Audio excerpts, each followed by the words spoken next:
capítulo 14, versículo 6, Jesus ali diante dos discípulos diz o seguinte: eu sou o caminho, eu sou a verdade, eu sou a vida. E é isso que nós acabamos de cantar. Jesus, Ele é o nosso caminho. Jesus, Ele é a verdade. E Jesus é a vida que nós encontramos nele. E que se você que está aqui hoje ainda não entende sobre essa vida em Cristo, talvez poderá sentir um pouquinho e entender um pouco a importância disso. A importância de se ter vida nele. Amém? Quando nós olhamos para essa série de mensagens, o quanto a gente se sente ruim, né? Despreparado, fraco, longe daquilo que de fato Deus espera de nós.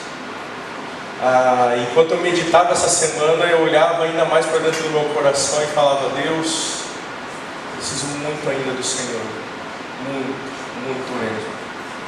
Eu espero que esse espírito de dependência, esse espírito de clamor pela presença de Deus possa estar pulsando no nosso coração nessa noite. Certa vez, um homem chamado Abraham Lincoln, você já tem ouvido falar dele, ele disse o seguinte: você pode enganar algumas pessoas por algum tempo, você pode enganar algumas poucas o tempo todo, mas você não vai poder enganar todas as pessoas o tempo todo. Eu vou ler mais uma vez. Você pode enganar algumas pessoas por algum tempo, você pode enganar algumas poucas o tempo todo, mas você não vai poder enganar todas as pessoas o tempo todo. Enganar alguém sempre faz parte daquilo que chamamos pecado, à luz da Bíblia, chamado mentira. Quando nós olhamos para a nossa semana, eu recebi um monte de WhatsApp essa semana, de irmãos da igreja, de amigos. Cara, você sabe o que está passando na televisão? Eu já tinha visto, né? Aí eu falei: não sei, será que é a mesma coisa? Cara, o presidente, o nosso ex-presidente está preso. Aí eu falei: já estou sabendo, né? Esse foi a notícia marcante da nossa semana.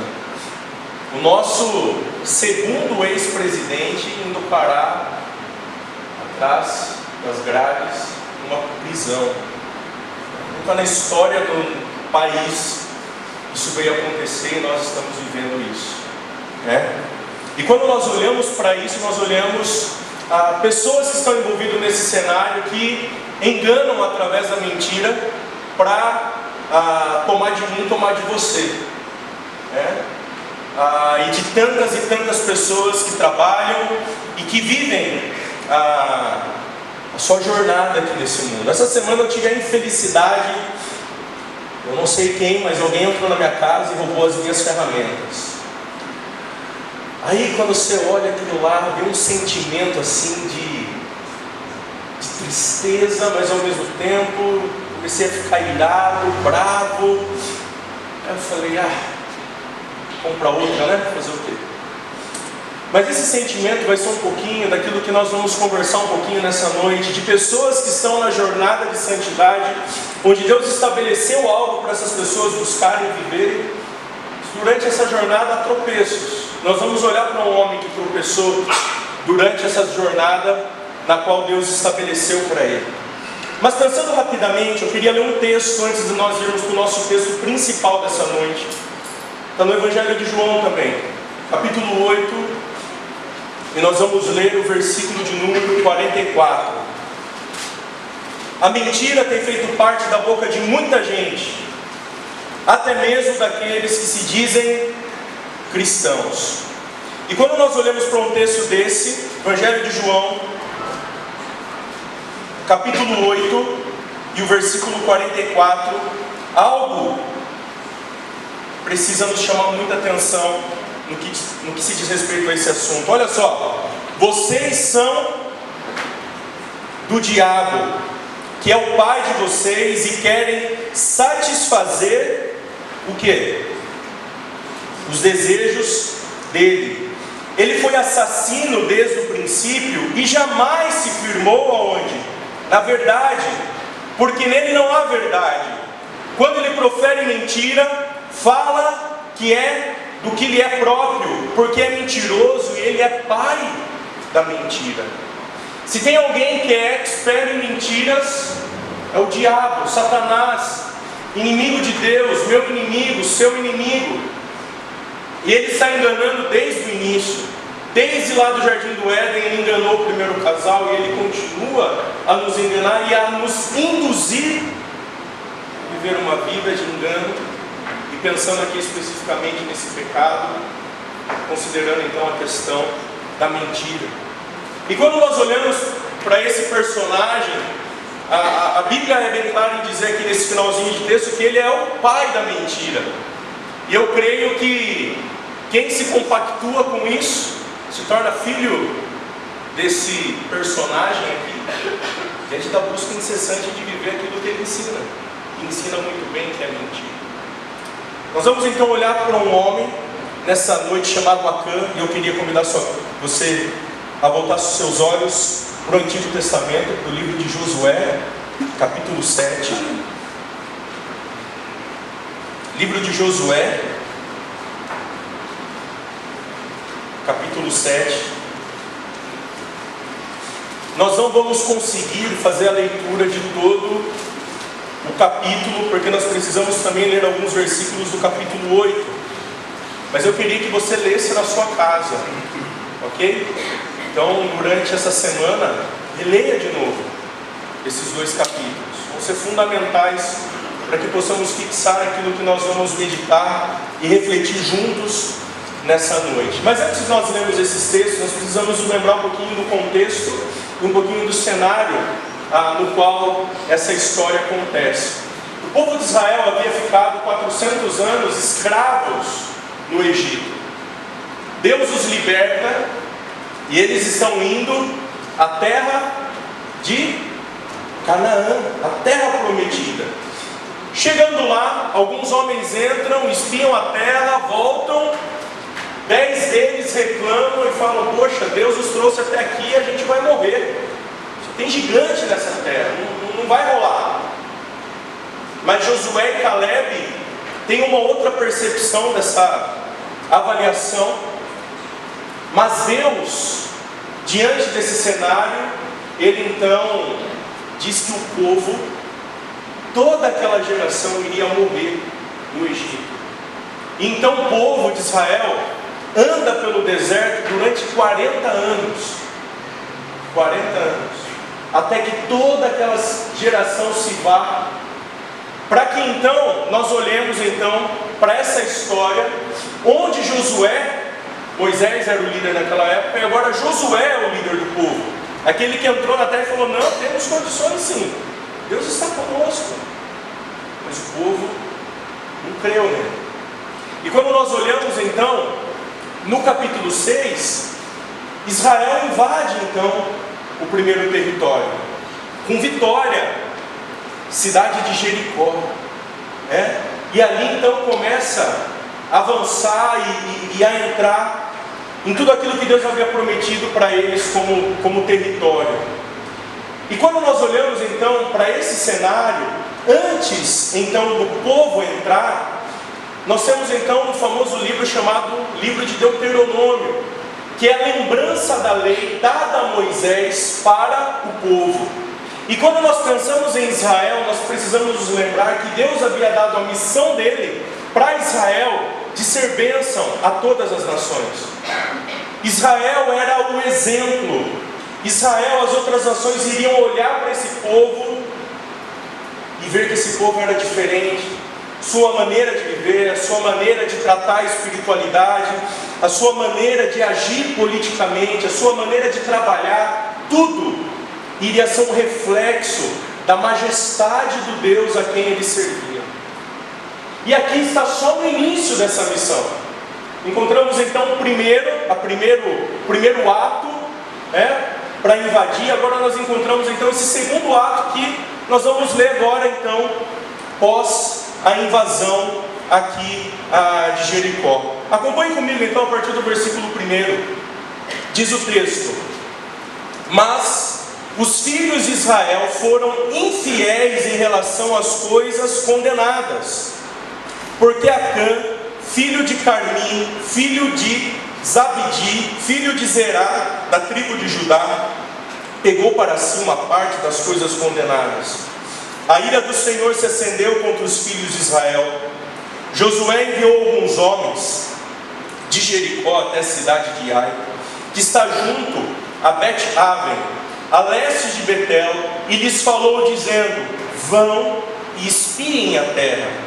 Os homens foram e espiaram a cidade, e voltaram a Josué e lhe disseram: não é necessário que vá todo o povo, basta alguns dos 2 ou 3 mil homens para atacar a cidade de Ai.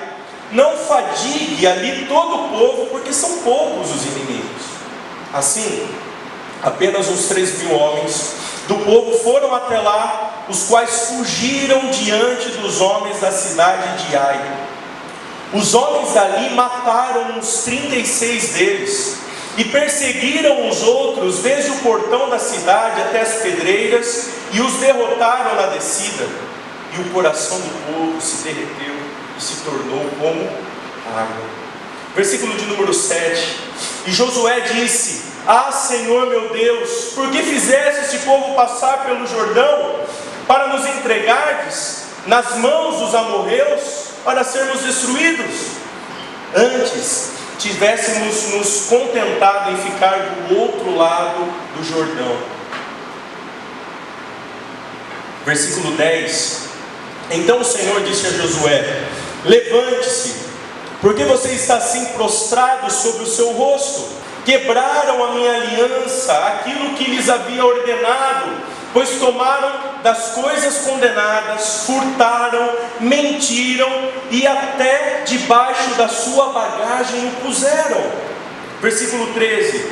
Levante-se, santifique o povo e diga: santifiquem-se para amanhã, porque assim diz o Senhor, Deus de Israel: há coisas condenadas no meio de vocês, ó Israel. Vocês não podem resistir aos seus inimigos enquanto não eliminarem do meio de vocês as coisas condenadas. Versículo de número 15. Aquele que for achado com a coisa condenada será queimado, ele e tudo o que tiver, porque quebrou a aliança do Senhor e cometeu um ato infame em Israel. Versículo 19. Então Josué disse a Acã: meu filho, dê glória ao Senhor Deus de Israel, e renda louvores a Ele, e me conte agora o que foi que você fez, não me esconda nada. Acã respondeu a Josué: é verdade, eu pequei contra o Senhor Deus de Israel, e fiz assim e assim. Preste atenção agora, meus queridos, versículo 21. Quando vi entre o despojo uma boa capa babilônica, uns 2,5 kg de prata e uma barra de ouro, pesando mais de meio quilo, cobicei essas coisas e as peguei para mim. E eis que estão escondidas na terra, no meio da minha tenda, e a prata por baixo. Então Josué enviou mensageiros que foram correndo à tenda de Acã, e eis que tudo estava escondido nela, e a prata estava debaixo dela. Versículo de número 26. E levantaram sobre ele um monte de pedras que permanece até o dia de hoje. Assim o Senhor apagou o furor da sua ira. Por isso aquele lugar se chama o Vale de Acor, até o dia de hoje. Continua no capítulo 8, versículo 1. O Senhor disse a Josué: não tenha medo, nem fique assustado. Leve com você toda a gente de guerra, prepare-se e marche contra a cidade de Ai. Eis que entreguei em suas mãos o rei de Ai, o seu povo, a sua cidade e a sua terra. Versículo 3. Então Josué se preparou com toda a gente de guerra para marchar contra Israel, contra a cidade de Ai. Josué escolheu 30 mil homens valentes e os enviou de noite. Então vocês sairão, versículo 7, e tomarão a cidade, porque o Senhor, o seu Deus, entregará a cidade nas mãos de vocês. Versículo de número 24, final desse capítulo. Quando os israelitas acabaram de matar todos os moradores da cidade de Ai, no campo e no deserto, onde os tinham perseguido, e todos tinham caído a fio de espada, já estavam mortos, todo Israel voltou à cidade de Ai e passaram o fio à espada. Versículo 27, os israelitas saquearam para si o gado e os despojos daquela cidade, segundo a palavra do Senhor que havia ordenado a Josué. Versículo 30 e 31, para nós encerrarmos a leitura. Então Josué edificou um altar ao Senhor, Deus de Israel, no monte Ebal, como Moisés, servo do Senhor, havia ordenado aos filhos de Israel, segundo o que está escrito no livro da lei de Moisés, a saber, um altar de pedras toscas que não tinham sido trabalhadas com instrumentos de ferro. Sobre esse altar ofereceram holocaustos ao Senhor e apresentaram ofertas pacíficas. Ofertas pacíficas. Somente até aqui, eu queria que nós olhássemos para essa história, assim como nós pensamos na história da semana passada. Talvez a gente considere e pense um pouquinho logo no início: poxa vida, como assim Deus tira a vida de pessoas? Como assim Deus tira a vida de homens e mulheres? Como assim? Licença um pouquinho, tá, gente?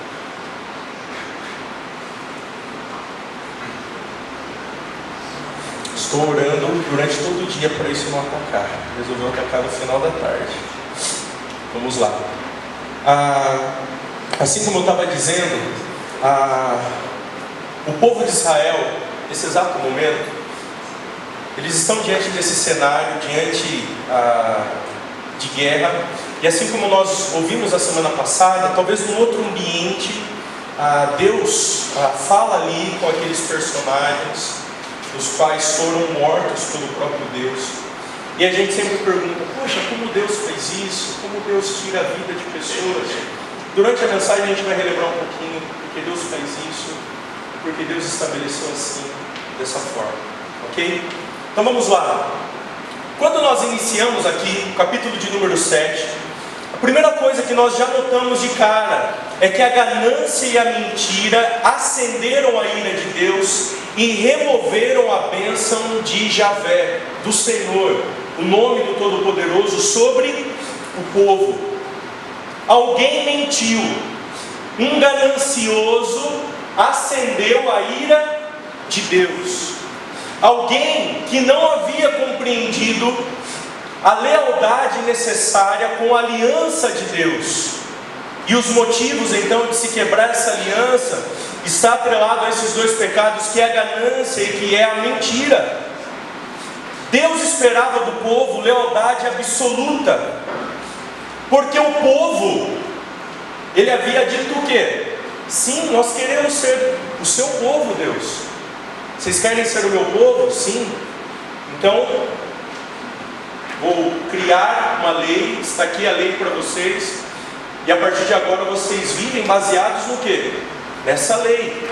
O princípio regulador, então, para todo o povo, para toda a nação, era uma lei baseada no caráter de Deus, na jornada de Deus, na missão de Israel, de testemunhar a todas as nações, de ser bênção a todas as nações, para que a salvação as alcançasse.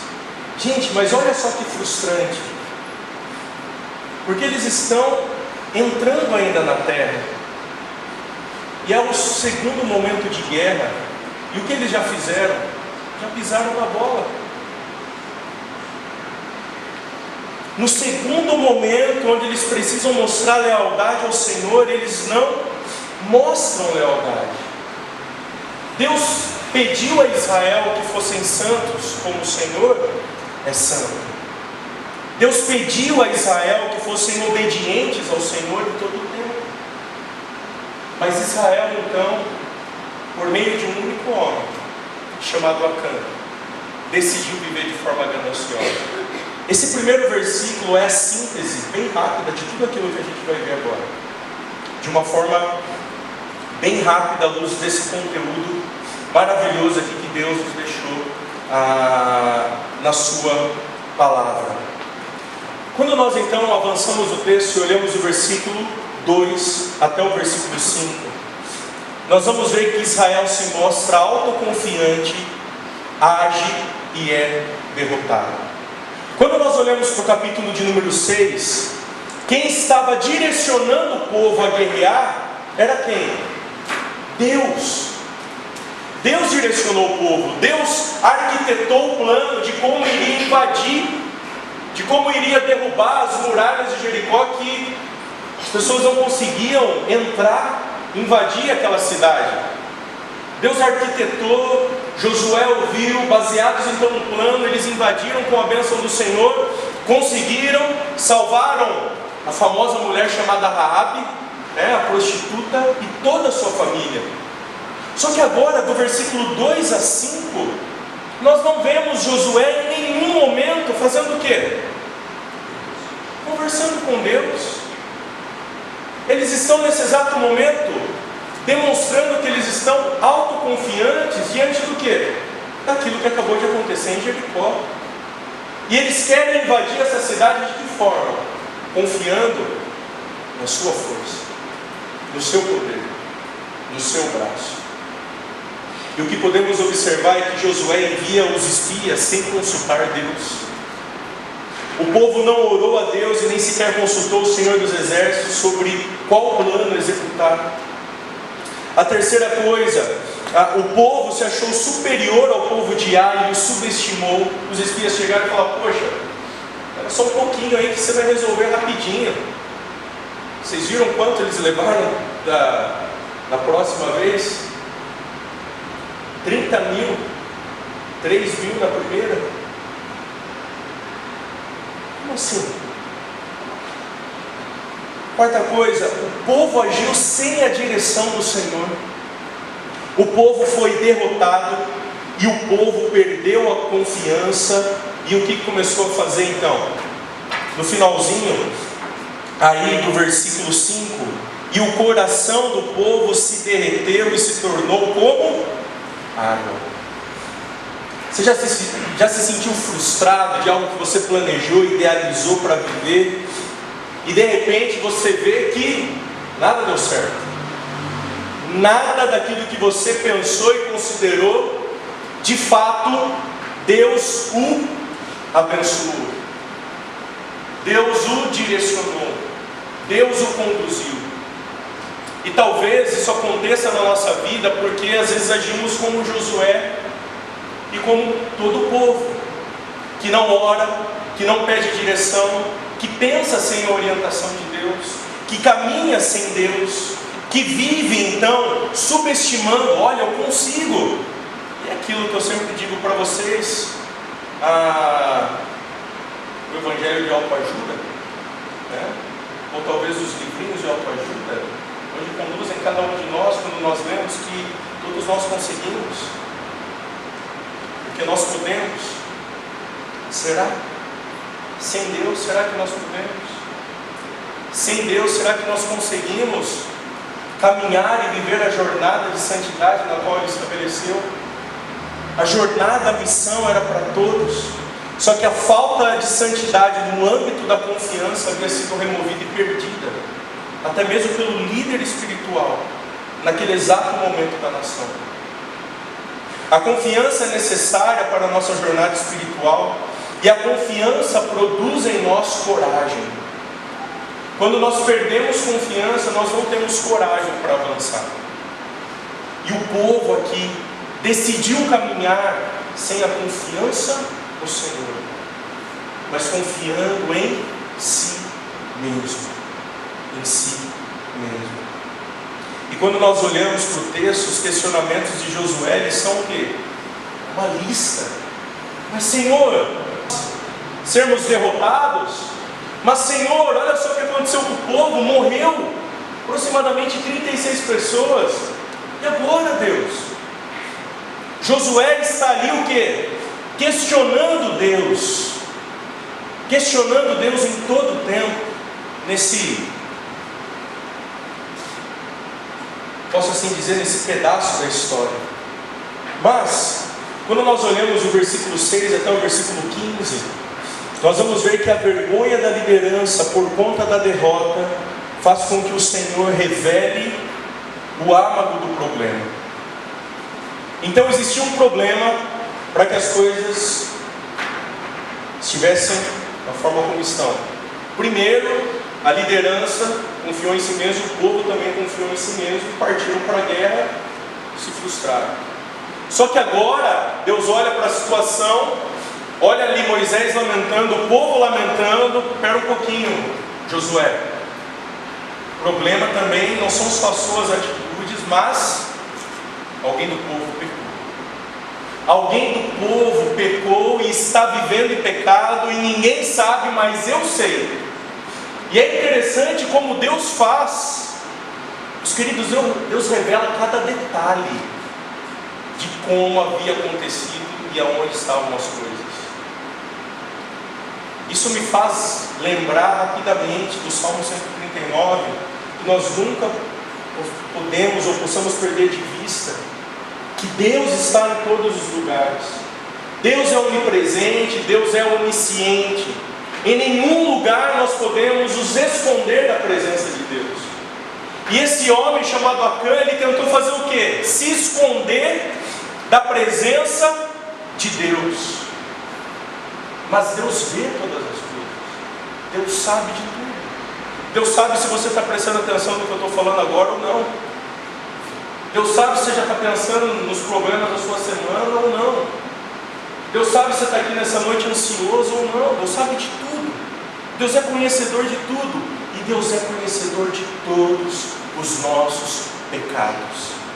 Sejam eles visíveis, sejam eles invisíveis. Deus sabe de todas as coisas. De todas as coisas. Não tem como se esconder do Eterno. Não tem como se esconder de Deus. A derrota também foi causada por conta de um pecado de um homem. E é interessante que o pecado de um homem afetou o quê? Toda a nação. Toda a nação se viu derrotada por causa de um homem. E sabe o que isso precisa fazer com que nós pensemos rapidamente? É o quanto o meu pecado e o seu pecado pode afetar uma comunidade. O quanto a sua vida espiritual pode afetar essa igreja. O quanto a sua vida espiritual pode afetar a sua família.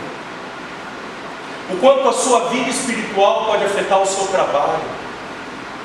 O quanto a sua vida espiritual pode afetar os seus estudos. O quanto a sua vida espiritual pode trazer caos a todos que estão próximos de você. A todos. Quando nós olhamos para esse cenário, nós precisamos nos lembrar de um homem que já falamos, chamado Adão. O pecado de Adão afetou quem? Todos. Afetou a mim, afetou a você, afetou a todas as pessoas de forma geral. Você sofre por causa do pecado de Adão. Eu sofro por causa do pecado de Adão. A igreja pode sofrer por causa do seu pecado. A igreja pode sofrer por causa do meu pecado. O povo sofre. O povo padeceu. O povo foi derrotado por causa do pecado. E meus queridos, é interessante que quando nós olhamos para o versículo de número 10, olha só o que diz o texto. Então o Senhor disse a Josué: levante-se, porque você está assim prostrado sobre o seu rosto. Deus está dizendo assim: olha, o negócio é sério. Se você ficar aí agachado, chorando, não vai resolver. Não vai resolver a situação. Se você ficar aí prostrado, chorando, se lamentando, a gente não vai conseguir resolver esse problema. Não vamos conseguir. É interessante que também na nossa jornada espiritual, quantas e quantas vezes nós nos vemos também como Josué, prostrados. Estamos lidando talvez com um pecado, com uma situação séria, e às vezes nós ficamos ali estagnados, lamentando. E onde Deus está nos chamando, nos direcionando, levanta. A vida não acabou. Levanta. Você precisa continuar. Levanta, eu estou contigo. Levanta. Você está na minha missão. Não abandono quem está comigo. E Josué havia se esquecido disso. Josué começa a se lamentar. E nós precisamos também olhar para dentro de nós essa situação e considerarmos também.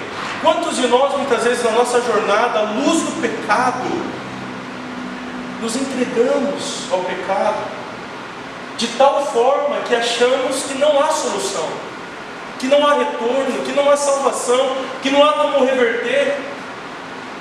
Mas nós precisamos nos lembrar que Deus é o Deus dos recomeços, que Deus é o Deus que quer que cada um de nós, independente do nosso pecado, Ele quer nos perdoar, e Ele quer caminhar, Ele quer encontrar em nós lealdade, Ele quer encontrar em nós uma igreja que vive e que busca a santidade.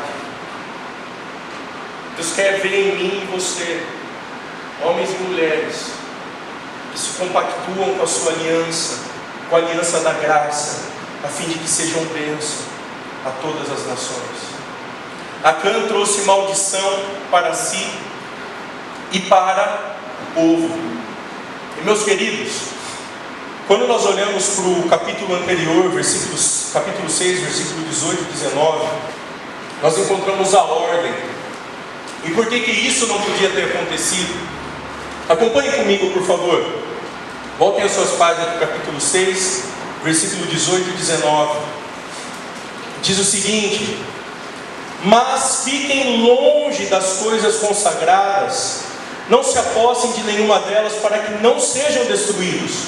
Do contrário, trarão destruição e desgraça ao acampamento de Israel. Toda prata, todo ouro, todos os utensílios de bronze e de ferro são sagrados e pertencem ao Senhor e deverão ser levados para o seu tesouro. Isso era o que Deus havia pedido quando eles foram invadir Jericó. Mas Acã tomou lá em Jericó aquilo que ele viu, assim como nós lemos, e ele então não cumpriu aquilo que Deus estabeleceu na sua palavra. Aquilo que Deus estabeleceu na sua palavra. E quando nós olhamos então para as outras ações aqui, do versículo 16 a 26, Acã é descoberto, a disciplina é aplicada e Deus volta a derramar as suas bênçãos sobre o povo.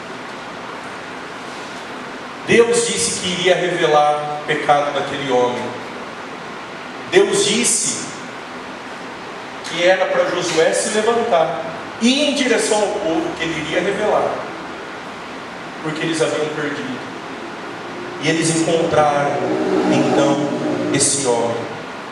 Acã é confrontado do versículo 7 ao 21, mas Acã descreve com muita destreza o seu pecado.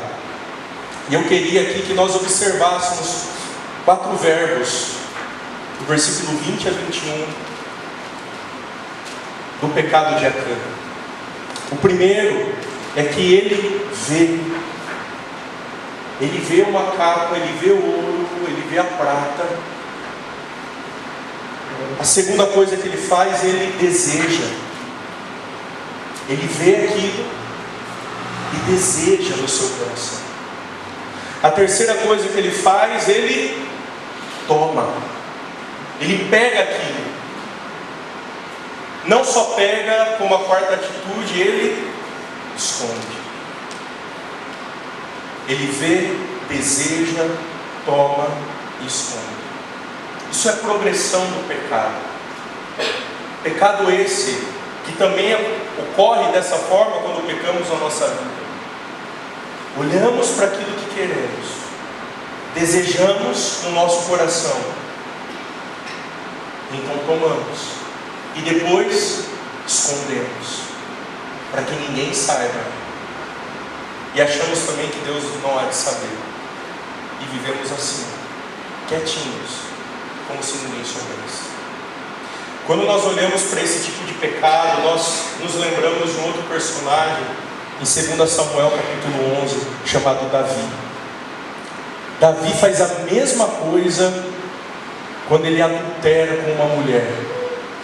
Ele vê, ele deseja aquela mulher, ele vai lá, toma a mulher, e o que ele faz?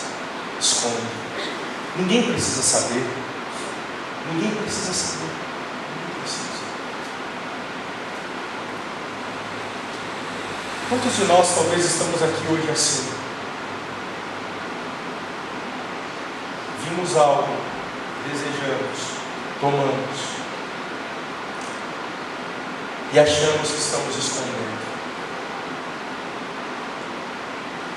Eu quero te lembrar que, novamente, Deus sabe de todas as coisas.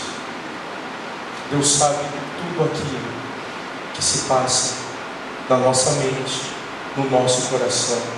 Deus vê tudo, tudo, tudo, tudo. Tiago, capítulo 1, versículo 14 e 15, diz o seguinte: ao contrário, cada um é tentado pela sua própria cobiça, quando essa o atrai e seduz, e então a cobiça, depois de haver concebido, dá luz ao pecado, e o pecado, uma vez consumado, gera a morte. O pecado arruinou e continua a arruinar a minha vida e a sua vida também. Quando nós chegamos no Novo Testamento, quando nós olhamos para essa questão do pecado, uma história que vem à mente é a história de Ananias e Safira. Dois personagens que chegaram diante dos apóstolos e disseram: olha, nós trouxemos isto para a igreja. Eles haviam vendido um terreno, né? Queriam ofertar o terreno para a igreja, o valor. Disseram: está aqui tudo o que foi arrecadado com a venda do terreno. Porém, eles estavam o quê? Mentindo. Mentira essa que a esposa ou a cometer. Primeiro chega o marido, está aqui o dinheiro, e Deus diz que eles haviam mentido. O que acontece tristemente na história, em virtude do pecado, aquele homem ele morre ali na frente por conta da sua mentira diante da igreja. Passa alguns momentos, chega a esposa e fala o quê? A mesma mentira. E o que acontece? Deus também tira a vida dela por conta do pecado que ela cometeu. Quando nós olhamos para isso, a gente pode pensar, pode até parecer brutalidade Deus fazendo assim, né? A gente pensa dessa forma. Mas, meus queridos, primeiro que Ele não se compactua com o pecado. E quando nós olhamos para essa história especificamente, Deus havia dito que aquele que agisse dessa forma seria apedrejado e queimado. Mas Asaf, até mesmo a família dele foi apedrejada e queimada. Mas o que aconteceu quando nós consideramos isso? Eles sabiam do pecado e eles se compactuaram com o pecado. Eles poderiam ter confrontado Acã: seu pai aqui nosso, como você vai trazer isso aqui para dentro de casa? Deus disse isso, isso, isso, e por que você vai fazer isso? Mas não. Eles se compactuaram com o pecado daquela ou daquele homem, como se nada tivesse acontecido. Isso daqui, para nós caminharmos aí para o final, nós precisamos também nos atentarmos a essa parte da história de uma forma totalmente pontual.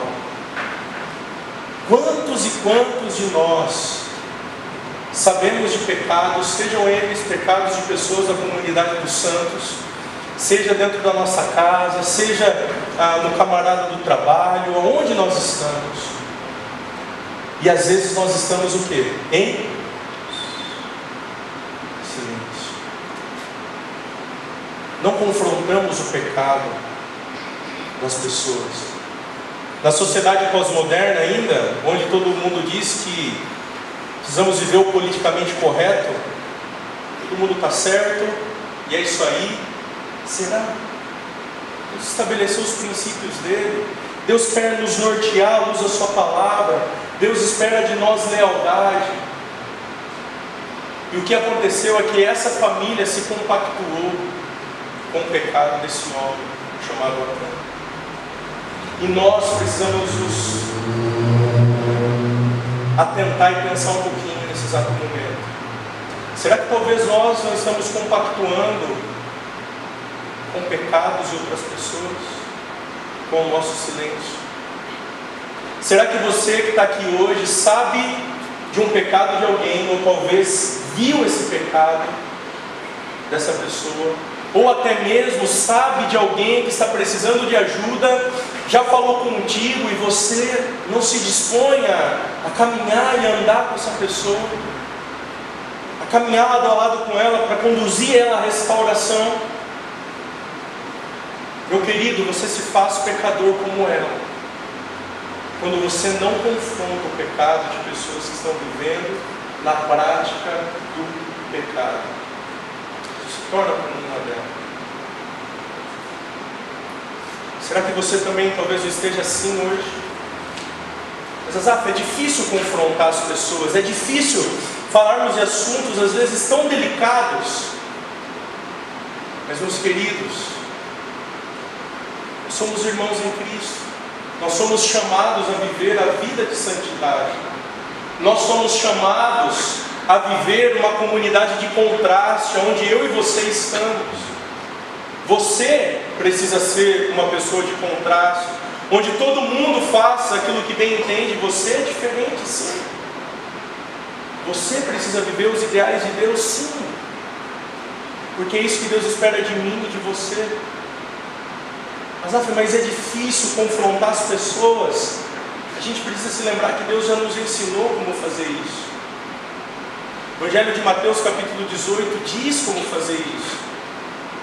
De fazer no particular, e se a pessoa não aceitou, vai lá, chama mais duas, e se as duas não aceitaram, chama mais três. Deus ensinou o processo de restauração.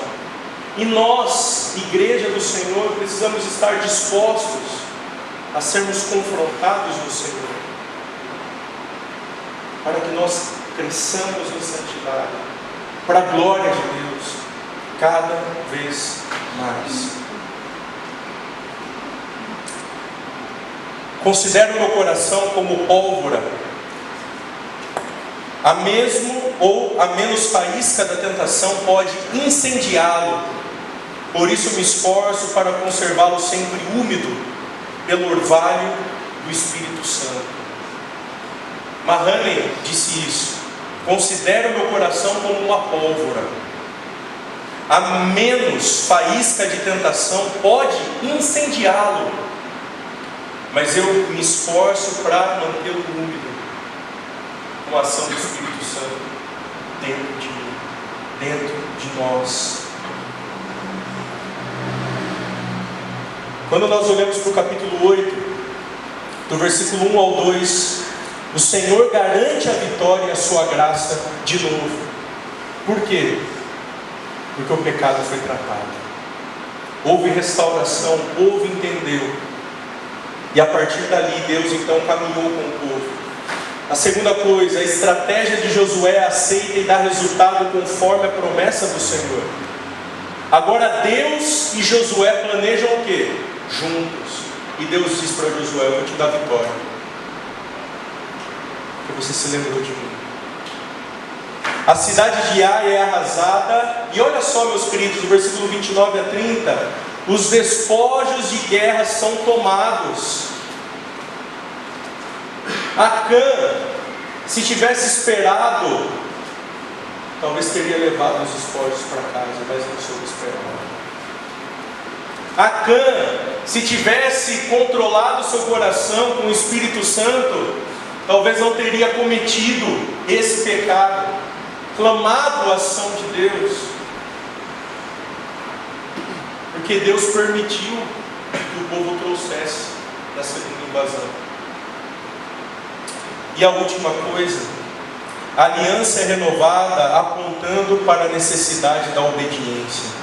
Quando nós lemos o versículo 30 ao 35, sabe o que acontece? A lei é lida de novo, para que o povo relembre. É isso que Deus espera de mim e de você. Meus queridos, Deus espera de você, de mim, lealdade. Lealdade entre os desleais. Deus espera de você, na sua jornada de santidade, lealdade e aliança firmada na cruz. Deus espera de você, lá no seu trabalho, na sua casa, na igreja do Senhor, aonde você estiver, lealdade a Ele, porque Ele é leal a você. Aonde você estiver, Deus será leal a você. Deus é leal contigo. Algumas aplicações, enfim, para terminarmos. A primeira delas: enquanto você for rebelde contra a vontade de Deus, é impossível sair-se bem na vida. Enquanto você insistir em viver no pecado, enquanto você insistir em achar que a vida é vivida à luz daquilo que você acha, longe da palavra, longe do que Deus estabeleceu, meu querido, sim, você não vai se sair bem. Não, você não se sairá bem. A segunda coisa, se você está fazendo algo que ninguém pode saber, tome cuidado. Talvez isso seja pecado. Se você está fazendo algo que ninguém pode saber, se a sua esposa não pode saber, se os seus filhos não podem saber, se as pessoas que convivem com você não podem saber, se a igreja não pode saber, tome cuidado. Talvez isso é um pecado e que precisa ser tratado aos pés da cruz de Cristo. A terceira coisa, as vitórias contra o pecado só acontecem com disciplina e dependência do Deus da graça. Romanos 7 fala sobre isso. Nós só conseguiremos vencer o pecado com graça e disciplina. Graça e disciplina. Meus queridos, nós não podemos sair daqui agora com medos. Poxa, que Deus é esse que tira vidas? Que Deus é esse que faz isso? A nossa condução à disciplina, a nossa condução à dependência da graça estão baseadas e alicerçadas na cruz. A cruz precisa te conduzir a depender de Deus. O amor revelado na pessoa do Senhor Jesus Cristo precisa te conduzir a amá-lo, a ser leal à aliança. Meu querido, alguém morreu por você. Alguém foi exposto numa cruz por causa do seu pecado. Pecado esse, talvez que você esteja vivendo, pecado que você cometerá no futuro. Sim, Cristo morreu por todos os pecados seus.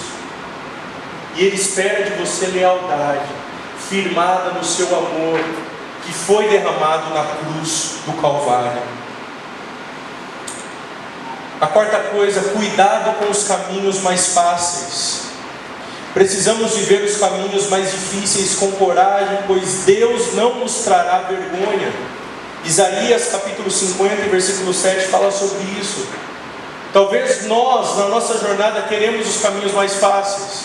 Caminhos esses que às vezes são pecaminosos, para resolvermos e saciarmos o nosso coração, onde talvez tudo aquilo que estamos buscando só poderá ser saciado com Cristo, diante da cruz, com a sua presença. Por isso tome cuidado com os caminhos fáceis. A penúltima, exorte os que vivem no pecado, para que você não seja encontrado compactuando com o pecado do próximo.